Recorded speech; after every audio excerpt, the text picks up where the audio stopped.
ఈ ligament problem మాకు అని చెప్పేసి అంటా ఉంటారు. అట్లా లెగ్మెంట్ ప్రాబ్లమ్ ఉన్న వాళ్ళకి కూడా ఈ లెగ్మెంట్స్ కూడా పిఆర్పి చేయొచ్చా sir? First of all Naveen, ఎప్పుడు కానీ ఇప్పుడు ఒక సిమ్టమ్ చెప్పావు నువ్వు, నడుస్తుంటే స్లిప్ అవ్వడం, స్లిప్ ఇన్స్టెబిలిటీ, ఇట్లా ఇట్లా ఇట్లా జారిపోతుంది, ఇట్లా పట్టు. సో ఫస్ట్ ఆఫ్ ఆల్ కారణం కనుక్కోవాలి. ఓకే.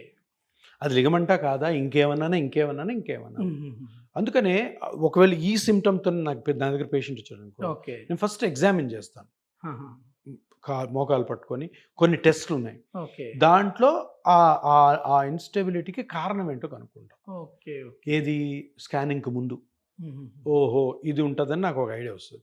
తర్వాత స్కానింగ్లో ఈ నేను చూసిన స్ట్రక్చరే డ్యామేజ్ అయిందా లేదంటే వేరేదా. అంటే మోకాలు అన్నది పెద్ద జాయింట్, మోకాల మీద బరువు అంతా పడుతుంటుంది కాబట్టి మోకాలు చాలా స్ట్రెంగ్త్గా ఉంటుంది, జాయింట్ ప్రొటెక్షన్ ఎక్కువ ఉంటుంది.